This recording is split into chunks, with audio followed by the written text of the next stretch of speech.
So today we are gonna be talking about the latest update on the Japan travel ban situation. So recently, the government have been announcing that the travel ban has been extended towards the end of February. But the thing is, there's rumors around I think yesterday or today around that time that Japan is going to make a special exemption, which means that it will be in a special cases in which, if, from what I heard, the government funded scholarship, which is in students in which they are mixed students are allowed into Japan. However, for us as a international students who is funding the school, paying the school ourselves, basically all the things finances or financial situation we pay by ourselves for to go to the school, to fly there, to get the visa and everything else, we are funding it ourselves, which means we are paying it ourselves. And for that, for us, like the properly funded students, we are basically in consideration, in which case we do have a chance to be allowed into Japan earlier than expected. But then, of course, we don't want to get our hopes up, as it was Japan, and you know how Japan's work. They will take the worst case scenario and just do the extreme, even though people don't like it. But then, the daily caps of the for this special exemption will be around, I think, 3,500 people per day. So my suggestion is to prepare everything and be ready when the announcement is coming on next week. From what I heard, the announcement will be next week. If, let's just say, they only allow the government funded student or only mixed student, so if you have a scholarship but it wasn't from the government, like how mixed student is, which means that you are still in you are still considered as privately funded, and you're not considered as a mixed student or government paid student like that. But if you are a mixed student, then congratulations, you're allowed in again. For us though, we are in consideration. So I do get I do see that there's a way on pressuring the government on making this decision, so they could open the border. But I do check it on Twitter, and it was in Rosisan Twitter. Gone, you can find it. And another thing that I'm gonna be talking about and is the whole community as a whole.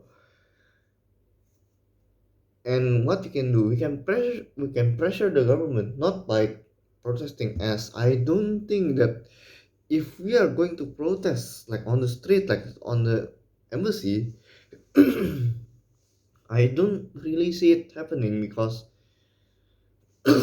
was it really good for us as students, for the image in itself like this? It's almost as if we go there, we do protesting. Of course, things will, if things goes well, things goes well. But if it not, then what happened? Our image will go bad, and when that happen, then it will be much difficult for us to get into Japan. And so I would suggest not doing it unless it is the last resort. But then what we can do is we can use Twitter. There's different kind of mediums. Twitter, whatever it is called, interviews, news like that, journal articles, so much different ways that you can pressure the government instead of going out and protesting. That's the only last resort if things do not go well. But then now I'm gonna be talking about this. We as a whole community, we even though if you're a worker or if you or if you want as long as you want to go to Japan but you're stuck outside of Japan, stranded in Japan basically,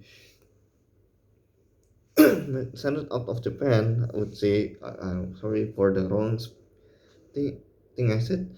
So if you're stranded outside of Japan as a foreigner, but you have a passion, you have a ambition to come to Japan, and you already paid everything, or if you're funded by government, I don't know, or if you're a worker, or if you're a business person, or if you are, let's just say, spouses, families, whatever you would call, and you're still stuck outside of Japan, we are the whole community. And when I said we are the whole community, it means that we have to support each other no matter what. No matter if we already arrived at Japan or not. The thing is, we should support the whole community. The whole community should support each other basically, and that would give us much more of a pressure towards government than each of us saying toxic stuff towards ourselves. Caring about these people who say that we shouldn't be in Japan. That why should we care about these people when we can just ignore these people? Our fight towards this travel ban is not yet over. It's still far from over. But the thing that we need to focus on, even if you already arrive in Japan, is that we need to make sure that our image once we are in Japan is good. As you can, basically, this is what I would say. If you arrive in Japan, the only thing that you should do and you must do is follow the rules. Don't make a ruckus. Basically, don't break the rules. Don't cause trouble towards the people. Because by doing so, this if the exemption would occur and we are all as a students are being accepted, one of the things that I would say is our image as students is depending on people who arrive in Japan. So people who students or anyone who arrive in Japan, worker, anyone who just arrive in Japan, you must follow the rules no matter what. And this could help the government to ease much more faster and letting students in faster than normal. But if let's just say one or two, let's say two brats or two one of or two person or foreign students or whoever it is foreigners who come to Japan suddenly breaking those rules, what would happen is that the government would again shut down the border, the exemption is gone, everything is gone, then we are starting back from zero again. So what I would say is that the thing that we should do once we arrive in Japan, no matter what it is to follow the rules and give the good image of us as foreigners in Japan so that the government are much more okay with easing the border much faster. This is the thing. And much longer. Another thing is that if anyone who is, let's just say, depressed or angry or suffering from this band and needs someone to talk to, you can just at least try to find someone who also stuck in this situation and try to talk to them and speak out on what you could on, because basically what I would say is that supporting the community in when someone is suffering from depression, from anxiety, from anger, from frustration, from hopelessness, and from anything, you when you find someone who can sympathize with you in the community, especially, then at least you can let out all of your struggle in your heart that and try to ease your pain at least a little bit so that you can fight more and more for towards this this unjustified ban. I'd say unjustified ban.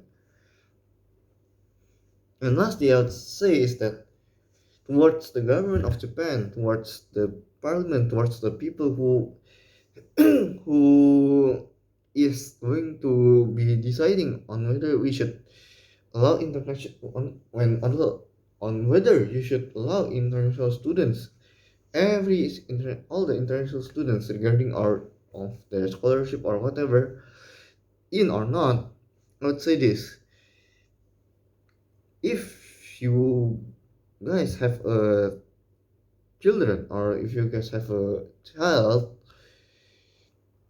this is the number one. Would you and you want to send them towards, let's say, Australia, but then Australia are banning and telling them that we should there's something called online classes. Would you allow your child to be forced into this kind of situation? That's number one. Do you think your child will be happy with online classes when what she want to do is to go there to experience the culture, the life, the experience on living there? And another thing is on also learning offline, learning the true native of Australia. The same situation applies. Would you rather us as an international student have a bad view or bad image towards Japan? 3 4 I do tweeted this out 3 4 years ago when Japan is not having this kind of nonsense ban or lockdown or COVID. There's no COVID. A lot of us saw Japan as the land of basically hope, the land of happiness, the land of joy. Of course, not until we arrive in Japan. That's who knows. But before we come to Japan, we do have this image of a very good, very nice Japan, and a very great Japan. I would say, in some terms, a great Japan. Now, in this COVID situation, you have already banned a lot of people for 2 years and more, I would say. That's number one. Are you going to allow this image of banning, or I would say Japan as a term, Japan travel ban? Are you going to allow this image to continue?